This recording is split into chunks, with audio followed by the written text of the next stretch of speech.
tudo bem?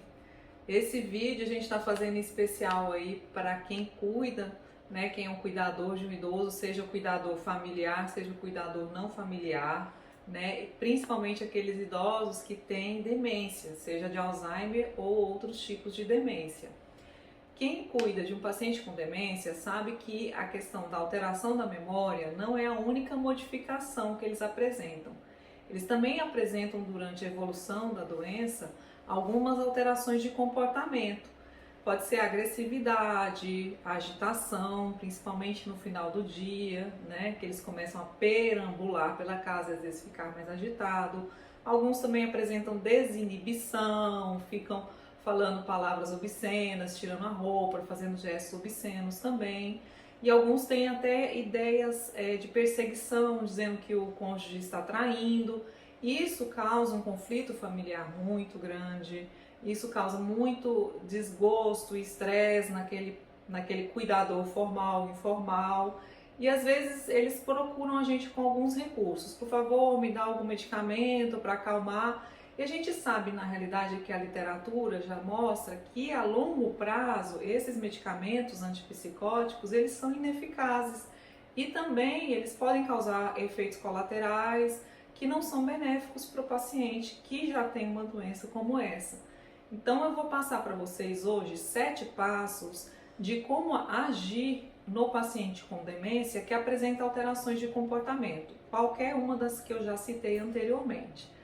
Tá? Essa dica fica no sentido de que vocês tenham esse recurso não medicamentoso e já tem muitos estudos mostrando que o efeito não medicamentoso ele é tão eficaz quanto o medicamento. Então, o primeiro passo é você tentar acalmar a pessoa. Então, conversar com esse idoso, tentar falar para ele, olha, eu entendo o que o senhor está sentindo, em que eu posso te ajudar. Evitar discutir, evitar o combate, o confronto, falas agressivas. Entenda que ele perdeu a capacidade de cognição, de memória, mas ele ainda entende os sentimentos. Se você falar de forma rude ou agressiva, ele vai, às vezes, memorizar aquilo mais do que você tentar explicar o que está acontecendo. Entenda que ele não consegue fazer esse raciocínio. Não leve isso de modo pessoal, tá? Ele não está fazendo aquilo por, às vezes, livre e espontânea vontade, às vezes de forma involuntária. Procure saber, o segundo passo, por que isso está acontecendo, né? Entenda que ele não consegue, às vezes, manifestar sentimentos. Às vezes ele está com dor, ele não consegue falar que ele está agressivo porque ele está com dor. Ele tenta mostrar a dor no forma de agressividade, no formato de perambulação.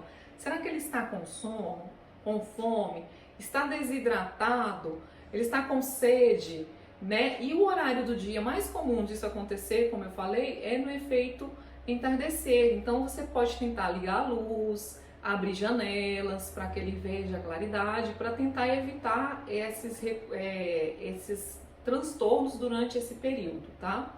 E também a mudança de cuidador, né? É algo muito comum. O paciente ele tem aquela rotina, aquele hábito, então quando muda o cuidador ele pode estranhar um pouco e começar a agitar. Terceiro passo, remova os fatores que desencadearam. Então se ele ficou agitado porque está com dor, vamos tentar resolver essa dor. Se ele ficou agitado porque estava com fome naquele horário, então vamos tentar remover essa fome. E outra coisa também que pode acontecer é ele, por exemplo, se olhar no espelho, não se reconhecer, achar que é outra pessoa e ficar agressivo. Então vamos retirar os espelhos.